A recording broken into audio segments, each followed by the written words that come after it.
پانچواں عمل یہ ہے صحبت اہل اللہ، اللہ والوں کی صحبت۔ اہل اللہ کی صحبت اختیار کرنے سے انسان کو مرتے وقت کلمہ نصیب ہو جاتا ہے، اس کا خاتمہ بالخیر ہو جاتا ہے۔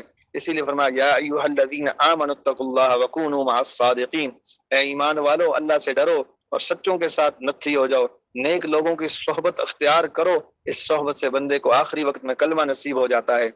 حضرت مفتی محمد شفیع صاحب رحمۃ اللہ علیہ فرماتے ہیں کہ میں نے ایک شعر پڑھا مولانا روم رحمۃ اللہ علیہ کا، یک زمانہ صحبت با اولیاء بہتر از 100 سالہ طاعت بے ریا، اللہ والوں کی ایک لمحہ کی صحبت 100 سال کی بے ریا عبادت سے بھی بہتر ہے۔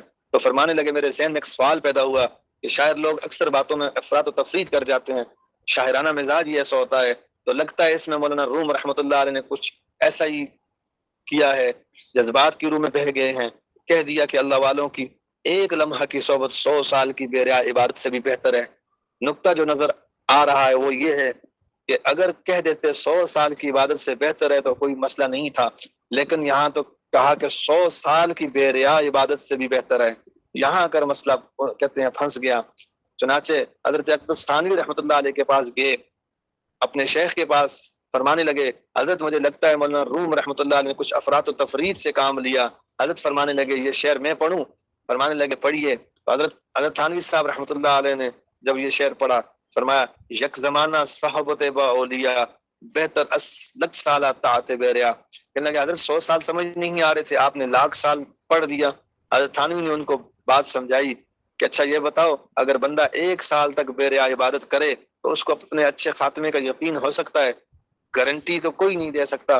شیطان کی مثال سامنے ہے، لاکھوں سال اس نے عبادت کی، انجام برا ہوا۔ قرآن مجید میں تذکرہ ہے بلم بن عور نے 300 سال عبادت کی، انجام برا ہوا۔ تو اتنی باتوں کے باوجود انجام کے بارے میں گارنٹی کوئی نہیں دے سکتا۔ فرمایا اس کا مطلب یہ ہوا کہ 1,00,000 سال کی عبادت کے بعد بھی تو گارنٹی تو کوئی نہیں دے سکتا۔ فرمایا اللہ والوں کی صحبت میں بیٹھنے سے اللہ کے حبیب نے گارنٹی دے دی۔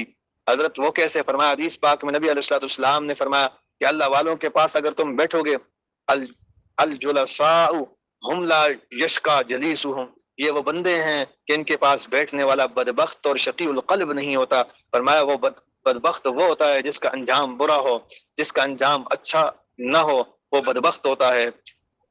تو فرمایا گویا لسان نبوت سے خوشخبری مل رہی ہے کہ ایک لمحے میں وہ نعمت مل سکتی ہے، اللہ تعالیٰ انجام اچھا فرما دیں گے۔